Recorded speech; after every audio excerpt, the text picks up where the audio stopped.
পক্ষে আমি যুক্তি উপস্থাপন করব। প্রথমেই বলে রাখি, সিঙ্গুর বইমেলা কমিটি বা আমি ব্যক্তিগতভাবে ভারতবর্ষের বিচার ব্যবস্থার প্রতি কোনো রকম অনাস্থা প্রকাশ না করেও শুধু এই বিষয়টা প্রহসন কিনা সেটার ব্যাখ্যায় যাব।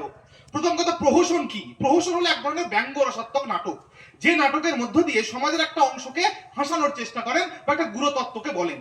আজকে কথাটার অর্থ সংশ্লেষ হয়ে দাঁড়িয়েছে যে কোনো বিষয় যখন তার গুরুতর একটা দায়িত্ব থাকে তখন যার লঘু হাস্যরসে পরিণত হয়। প্রহসন হলো ঠিক তাই। বুড়ো শালিকের ঘাড়েরও বা কি বলে সভ্যতার সাথে মিল খুঁজতে যাবেন না। এখনকার দিনে প্রহসন মানে হলো যেটার গুরুত্বপূর্ণ অনেক বেশি ছিল কিন্তু সেটাকে সেই গুরুত্বপূর্ণ জায়গায় নেই। আজকে ভারতের বিচার ব্যবস্থা বা বিচার এই জায়গাতে এসে পৌঁছেছে। কেন পৌঁছেছে? আমার বিপক্ষের বন্ধু সুরজিৎ বলেছেন যে যদি কারোর জ্বর হয় তাহলে তার জ্বর বলা যাবে না, তাকে অসুস্থতা বলতে হবে। অর্থাৎ তিনি বলেছেন দুর্বলতা বলো কিন্তু তুমি প্রহসন বলো না।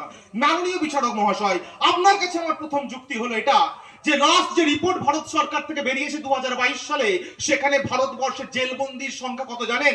5,42,000-এর মতো। আর সেখানে বিচারাধীন অর্থাৎ তাদের কেস এখনো চলছে সেই সংখ্যা হলো 3,72,000। অর্থাৎ 77% মানুষের বিচারই এখনো শেষ হয়নি, অথচ তারা জেল খাটছেন। এবার যে সমস্ত মানুষদের বিচার হয়ে গেছে তারপর জেল খাটছেন সংখ্যাটা মাত্র 1,22,000-এর মতো, অর্থাৎ 22%। আপনি দেখুন যে ভারতবর্ষে মানে ফাঁসির সাজা হয়তো বলা হয় সর্বোচ্চ সাজা, একদম বলেছেন বিরল থেকে বিরলতম ঘটনা। আপনি অবাক হয়ে যাবেন একটা স্ট্যাটিস্টিক্স দেখে। অ্যানুয়াল স্ট্যাটাস রিপোর্ট যেটা 2024 সালের ফেব্রুয়ারিতে বেরিয়েছে, সেখানে বলছে ভারতবর্ষে এই মুহূর্তে ফাঁসির সাজাপ্রাপ্ত, হ্যাঁ বন্ধুরা, আপনাদের ওই আত্মপক্ষ সমর্থনের পর 3টে ধাপ পেরিয়ে যাদের ফাঁসি হয়েছে, সেই ফাঁসির সাজাপ্রাপ্ত সংখ্যা হলো 561। এবার আপনাকে আমি বলি 2000 সাল থেকে 2025 পড়তে চলেছে, এই 25 বছরে সাজা হয়েছে, ফাঁসি হয়েছে কজনের? মাত্র 8 জনের। তাহলে এবার বন্ধুরা আপনি ঐকিক নিয়মে বের করুন, 8টা সাজা হতে সময় লাগে 25 বছর, তাহলে 461টা ফাঁসির সাজা হতে কত বছর লাগবে? বিপক্ষের বন্ধুরা আশা করি ঐকিক নিয়মে অঙ্কটা করে এখানে পেশ করবেন। এরপরেও বলবেন প্রহসন নয়।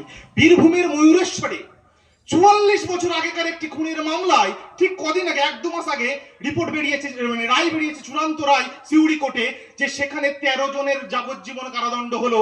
দুঃখের বিষয় 13 জনের কেউই আজকে আর বেঁচে নেই। এরপরেও আপনি এটাকে প্রহসন বলবেন না? আপনি না বলুন, কিন্তু আর একটা তথ্য আপনি দেখুন। নীতি আয়োগ 2018 সালে কি বলছে? ভারতবর্ষে এই মুহূর্তে 5 কোটিরও বেশি মামলা রয়েছে। মানুষ এখন যে কোনো কারোর কথাতে বলে চল তোকে কোর্টে দেখে নেব। এই কোর্টে যেতে যেতে 5 কোটি মামলা বেরিয়ে গেছে, আর তার মধ্যে 58% মামলা আছে লোয়ার কোর্টে। আর নীতি আয়োগ বলছে এই মামলাগুলোর নিষ্পত্তি হতে 324 বছর লাগবে। এরপরে আপনারা বলবেন এটা প্রহসন নয়? মাননীয় স্পিকার, এটা কি করে বলছে যে ভারতবর্ষের প্রহসন বলা যাবে না, শিক্ষা স্বাস্থ্য সমস্ত কিছুতে প্রহসন হচ্ছে? আরে বন্ধু, আমি তো সেটাই বলছি, শিক্ষা স্বাস্থ্যে সমস্ত কিছুতে প্রহসন হচ্ছে, তাকে বন্ধ করার জন্যই তো চাবুকটা ধরে থাকতে হবে বিচার ব্যবস্থাকে।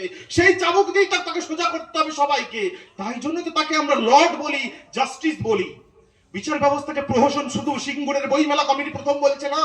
মাননীয় বিচারক, আপনারা শুনুন, দীপঙ্কর দত্ত বর্তমানে এখন সুপ্রিম কোর্টের বিচারপতি, তিনি 2 বছর আগে একটি বক্তৃতায় 31শে ডিসেম্বর বলছেন ভারতবর্ষের আইনের ধারা 41 আর 41 এতে বলা আছে যে মানুষের 7 বছরের কম জামিনযোগ্য অপরাধ হবে তাকে জেলে না রেখে এমনি বিচার করতে। অথচ আমাদের বিচারকরা, লোয়ার কোর্টের বিচারকরা নাকি জামিন দেন না, কারণ দিলে তারপর মিডিয়া, রাজনৈতিক দলের প্রেসার থাকে। অর্থাৎ এই যে কারোর প্রেসারে তিনি বিচার করছেন, জাস্টিস দীপঙ্কর দত্ত বলছেন এটাই হলো সব থেকে বড় প্রহসন। অর্থাৎ জাস্টিসের কথা আমি কোট করে বলছি, আমাদের কথা নয়, সিঙ্গুর বইমেলা কমিটির কথা নয়। আমার বিপক্ষের বন্ধুরা আমাদেরকে তাচ্ছিল্য করে বলেছেন আমাদের কথা তারা মানেন না, তাদের মানতে হবে না বন্ধু। কিন্তু জানেন, বিচারপতিদের সংখ্যাগুলোর পদ 5,500 পদ এখনো শূন্য, এবং শুধুমাত্র হাইকোর্টে 20% পদ শূন্য। সেই পদে নিয়োগ কবে হবে? আপনারা এখানে আরজি করের কথা বলছেন, আমরা জানি যে মামলায় সুমোটো কেস নাই সুপ্রিম কোর্ট, তারপর হিয়ারিং এর পর হিয়ারিং হয় কিন্তু তার ফয়সালা হয় না। আবার দেখুন যে চাকরি প্রার্থীরা, যাদের সাদা খাতার চাকরি বলে দিনের আলোর মতো পরিষ্কার, যেরকম ভাবে আমাদের লাইলিদি বললেন যে কাজবল কাসাবকে গুলি করতে দেখা গেছে, কিন্তু সাদা খাতার চাকরিদেরকে কি 161 বি দিয়ে তাদের প্রমাণ করে দেওয়া হচ্ছে কোর্টে যে এই যে এভিডেন্স অ্যাক্ট সেটা নাকি ভুল হয়েছে। অর্থাৎ আপনারা বলবেন কুলতলির যে ধর্ষক তাকে তো সাজা দিয়েছে সরকার, হ্যাঁ দিয়েছে, কিন্তু জানেন তো তিনি যখনই অ্যাপিল কোর্টে যাবেন ওই মামলাটা খালাস হয়ে যাবে, ঠিক যেমন কামদুনির কাণ্ডের লোয়ার কোর্ট সাজা দিয়েছিল সকলের ফাঁসির সাজা, আর যাই ওরা সুপ্রিম হাইকোর্টে গেল তখনই কিন্তু মামলাটা খারিজ হয়ে গেল। অর্থাৎ এই ফলে বুঝতে পারবেন আপনি যে ভারতবর্ষের বিচার ব্যবস্থা প্রহসন। খাপ পঞ্চায়েতের বিচার হতো আপনার পাড়ার পঞ্চায়েত, যদি আপনি দেখেন তার রাজনৈতিক দলের ক্যাটাগরির নয় তখনই কিন্তু বিচারটা আপনার কাছে প্রহসন বলে মনে হবে। নমস্কার, ধন্যবাদ।